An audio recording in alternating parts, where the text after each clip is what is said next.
खलिकोट जगन्नाथ मंदिर में महाप्रभु स्नान यात्रा लोके कही खलिकोट जगन्नाथ मंदिर होउछि द्वितीय श्रीक्षेत्र। एठी महाप्रभु 12 मासरे 13 पर्व। आज महाप्रभु देवस्नान पूर्णिमा। गतकाली रात्र 3:30 महाप्रभु रत्न सिंहासन ओह्लै सेवायत माने चतुर्धा मूर्ति को धाड़ी पहंडी करथिले। प्रथमे बलियारभुज बलभद्र को, तापरे जगज्जननी सुभद्रा को, तापरे चक्रराज सुदर्शन को, तापरे विश्व ब्रह्मांडर नाथ जगन्नाथ महाप्रभु को धाड़ी पहंडी करी स्नान मंडप रे विजय करथिले। प्रभुंकर नीतिकांति आरंभ होइतिला। प्रथमे तड़प लागी मंगल आलती अवकाश, तापरे स्नान यात्रा आरंभ होइछि। एने आम प्रतिनिधि कौन बुझितिले आसंतु सुनिबा। मो परिचय है मु प्रफुल्ल कुमार बेहरा। मु कोर्ट रे सर्विस करुचे।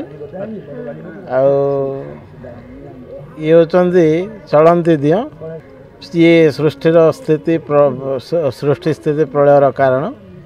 आ तांको बिना तो सृष्टि असंभव।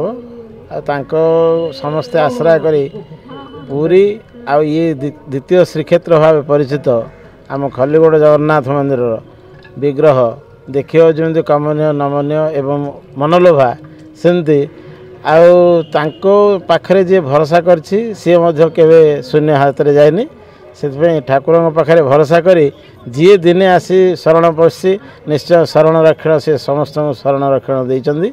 से आज पवित्र दिन में मु जगन्नाथ पाखे अड़ी कर संसार मंगलमय हो, संसारवासी समस्ते सुखी रहतु एति मु कामना करी मु जगन्नाथ हूँ। मु सुभाष चंद्र पंडा सुभद्रा बाड़र पूजक।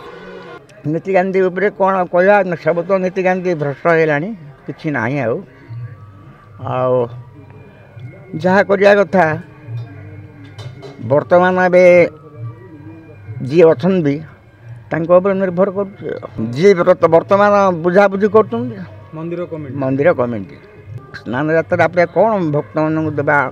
भक्त मैंने जहाँ करवा कथा करेंगे सीना आम कौन भक्त मान कहूँ से रकम का पूरा। हाँ से रकम हो मात्र टंकाटारू चारणा बालगाँव जय जगन्नाथ सस्मिता पल्लई ठाकुर डोरी लगिला से आसीचु टे देखा।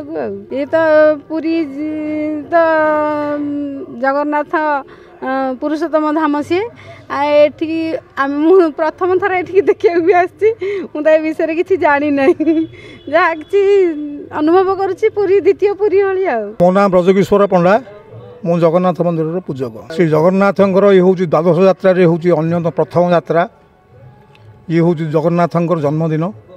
आज जगन्नाथ रत्न बेदी स्नान बेदी आसी एठारे महाप्रभुंर तड़प लगी मंगल आलती अवकाश नीति अवकाश नीति पर श्री जगन्नाथ स्नान यात्रा से समाप्त हुई महाप्रभुंर राजनीति होता। सत मंदिर उन्नति हो पारुनी।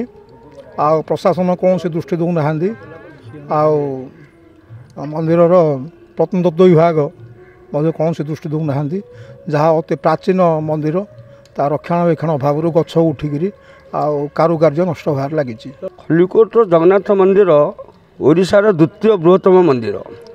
पुरी रे जेते नीति नीति नीतिकांति होउची ठीक सही परि खलिकोट जगन्नाथ मंदिर आमर पालन करा जाउची। आज भोरू माने पांचा 3टारू पहंडी विजय हो धाड़ी पहंडी विजय हो स्नान मंडप महाप्रभु जगन्नाथ बलभद्र देवी सुभद्रा स्थापन करा बसिले। पुणी नीतिकांति सहित दिन 11टा टू 1 भितर स्नान नीति समापन है। बर्तमान जगन्नाथ भोग नीति चली। भोग नीति सरला गज धारण बेश कर जहाँकि गजानन बेश जहाँकि पूरी सहित माने सम आकृतिर ये करा जाउछि। खलिकोट लक्ष्मीकांत महापात्र रिपोर्ट संस्कार टीवी ओडिशा।